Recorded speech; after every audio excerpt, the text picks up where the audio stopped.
Bom, pessoal, essa é a minha despedida.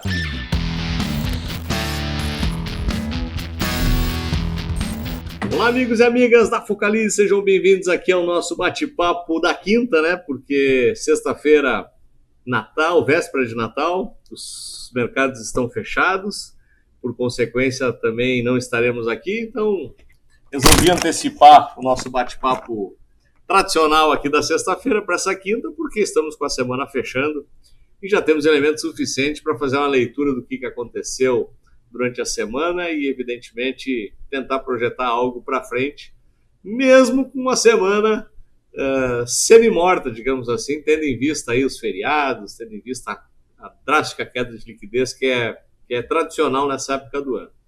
Pessoal, na terça-feira eu fiz a última Foca Live do ano com o meu amigo André Fogaça. Eu imagino que alguns de vocês até estiveram presentes ao vivo, foi sensacional. E o principal é que o André nos mostrou como se faz uma análise de uma empresa em menos de 3 minutos. Então, para quem não viu, foi imperdível. A gravação está disponível aqui no canal do YouTube. Corre lá e não deixa de assistir, que estava muito legal. E acabei de subir no blog uma retrospectiva de 2021 com os principais elementos, principalmente ligados à renda variável. Então, lá no blog da Focalize também tem um belíssimo artigo dando uma repassada geral no que aconteceu durante o ano. Mas muito bem, o que pegou essa semana? Olhando para o mundo, né, o mundo acabou trazendo uma recuperação baseada numa série de fatores, essencialmente muito ligada à questão das consequências da Omicron, que declaração de laboratório dizendo que a terceira dose é eficaz, a própria letalidade vem se mostrando muito, mas muito mais baixa, apesar da velocidade, declarações, especialmente no mercado lá dos Estados Unidos, dizendo que não terá lockdown. Então, o mundo olha para o quadro e diz assim, olha, não é tão feio, não vai ter uma influência tão drástica em cima do processo que aconteceu nos últimos 1 ano e meio. Então, volta-se a ficar otimista. A questão da retirada dos estímulos do mercado americano, subida de taxa de juros, da forma como está sendo conduzida, com o tal do soft landing, já vai se incorporando também nos preços. E o que continua pegando ainda é a questão inflacionária, principalmente no mercado também americano, que ofereceu aí a maior inflação dos últimos 40 anos. Então é uma preocupação, mas tendo em vista as ações que o presidente do Fed vem anunciando, eles acreditam que é transitório e acaba trazendo novamente um pouco mais de otimismo para os mercados, como eu vou mostrar aqui no gráfico em seguida para vocês. Agora, trazendo aqui para a nossa comarca, né, não tem também muita novidade. O rally, que eu imaginava que fosse possível, baseada na configuração gráfica das últimas 2 semanas, não se confirmou. E as mazelas são, parece realejo, são as mesmas de sempre, muito ligadas à questão orçamentária. A peça orçamentária foi aprovada, mais uma vez passou por debaixo da ponte um monte de coisa que não devia passar, reformaram a questão do fundo eleitoral, é quase inacreditável isso, né? Mas voltaram para os 5,7 bilhões. O Bolsonaro conseguiu uma façanha de ser corporativista num momento desses, a partir do momento que conseguiu fazer passar para uma categoria de funcionalismo público um orçamento para aumento, que gerou uma insatisfação geral. Teve mais de 500 funcionários públicos da Receita Federal colocaram carga à disposição. E aí o que volta para a cena, né? O que volta para a mesa? Está cada vez pior a credibilidade fiscal desse governo, né?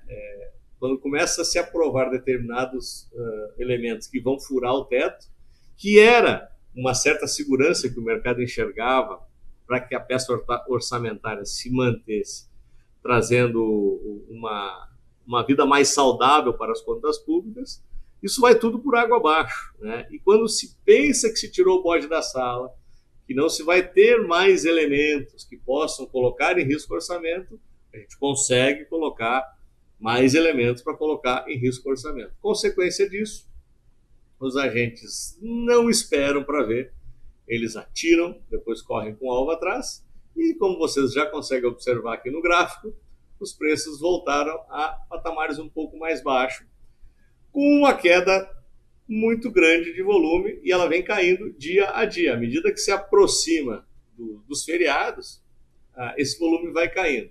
E os preços tendem a fechar, estamos quase no final do pregão aí dessa quinta-feira, mas eles tendem a fechar abaixo das médias. As médias que estavam viradas para cima viraram para baixo. Não conseguimos vencer aqui a média longa, a média de 55. Mas tem alguns elementos que, tentando tirar algo positivo desse gráfico aqui, tem alguns elementos que me chamam a atenção. O primeiro deles é que a gente vem tangenciando a LTB. Isso ainda é um movimento clássico de pullback. Ele seria melhor simplesmente se ele tivesse respeitado a média de 21 períodos, como nós estávamos até semana passada, com certeza sim. Mas ele ainda não desconfigurou o quadro de pullback, até porque ele está ainda dentro da retração de Fibonacci. Segundo elemento que eu julgo positivo, nós estamos provavelmente fechando o ano sem marcar novo fundo. A partir dessa lógica, como a gente marcou nova máxima, né, rompeu o topo anterior, aqui deixa eu puxar para vocês visualizarem um pouquinho melhor aqui, ó. A gente conseguiu romper o topo anterior e caso na semana que vem os preços se mantenham nesse patamar, um pouco mais alto, um pouquinho mais baixo, nós fecharemos o ano sem marcar novo fundo. E isso passa a ser um elemento bastante positivo para a virada do ano, porque graficamente montamos uma virada de padrão, novo topo sem novo fundo. E se fecharmos eventualmente ainda acima da média de 21, as esperanças renovam-se para 2022. Quem sabe esse rally não tenha sido postergado para janeiro, tendo em vista que não vamos ter força, certamente, de volume na próxima semana para que se tenha qualquer quadro diferente disso. E trazendo para vocês os elementos do que aconteceu lá fora, olha só a S&P, né? Depois que tiveram essas novidades que eu já citei, o principal índice americano vai novamente flertar com seu topo prévio, muito próximo de oferecer mais um rompimento. Já, sinceramente, perdi a conta de quantos rompimentos de topo tivemos esse ano. Nasdaq, um pouquinho pior, mas também já movimenta assim, em direção ao topo prévio. Quando olhamos para a Bolsa Europeia, também já visualizamos uma recuperação ainda um pouquinho mais longe do topo prévio, aqui por razões óbvias, tendo em vista que alguns países tiveram a aceleração da contaminação do vírus, alguns países anunciando lockdown, então a Europa realmente ainda está um pouquinho atrás. E o índice VIX, que é o índice que mede o medo, olha só como ele volta ao patamar próximo de 20, o que traz uma tranquilidade em relação aos ativos de risco, e está se demonstrando aqui nos preços dos gráficos da S&P, Nasdaq e Dow Jones. E o que está acontecendo com o dólar? Eu tinha comentado com vocês, deixa eu botar o gráfico aqui, que tínhamos essa região de resistência muito forte do topo prévio, aqui no 5,75. Ela foi novamente testada, tivemos aqui uma atuação bastante forte do Banco Central no pregão de ontem, hoje com bastante volatilidade, até com volume inesperado, né? Tendo em vista que os agentes estão com um volume menor nesse mercado, mas a moeda não cedeu o volume. Então nós estamos aqui operando com um doji, uma figura de indecisão, ainda no 5,67. Mantém-se essa região aqui de 5,75 com uma resistência ainda bastante forte, mas com uma pressão compradora ainda tentando rompê-lo, né? Vamos ver se teremos uma trincheira forte o suficiente para segurar nesse patamar. Eu acredito que semana que vem não haja rompimento, tendo em vista os mesmos motivos que eu acho que os preços nos ativos também não se movimentam muito. E o DI, deixa eu botar o DI 24, ele voltou a ceder, ele chegou a ameaçar que perdeu o fundo prévio, que seria uma notícia maravilhosa, mas no pregão de hoje, tendo em vista aí as notícias orçamentárias, ele deu mais uma golfeadinha para cima aqui, mas nada que preocupe. E quando a gente olha para esse gráfico, me parece que a tendência dos juros ele é mais descendente nesse momento do que ascendente, que é uma ótima notícia. O que ainda insiste, o que quem ainda não está colaborando com o contexto todo, é a questão fiscal, né? E aí é de total responsabilidade tanto do executivo quanto do legislativo, porque o executivo teve que fazer as suas manobras e o legislativo acaba também fazendo as suas manobras e fazendo passar mais contas do que deveria. E aí o mercado não perdoa, enquanto nós não tiver responsabilidade fiscal realmente séria, provavelmente vamos enfrentar essas diferenças, vendo as bolsas novamente flertar com topos prévios e nós aqui ainda próximos do último fundo. Então, fazendo um resumo disso tudo, o que nós temos é uma semana que eu imagino que vai passar pela neutralidade. Deixa eu colocar o índice Ibovespa de novo aqui para vocês. Então, deve passar pela neutralidade, pode subir um pouquinho, talvez fique em cima da média, mas eu não acredito em grandes movimentações para nenhum dos lados.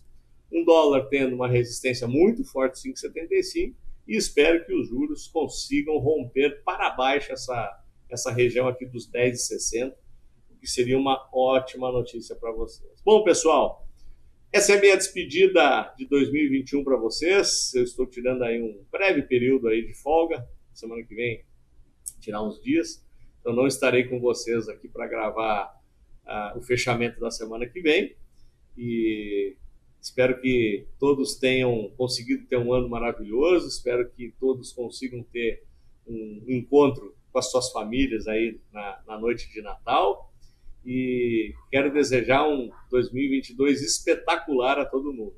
E, obviamente, quero revê-los a partir da primeira semana de janeiro, quando estarei de volta nesse nosso espaço tradicional aqui do canal da Focalize.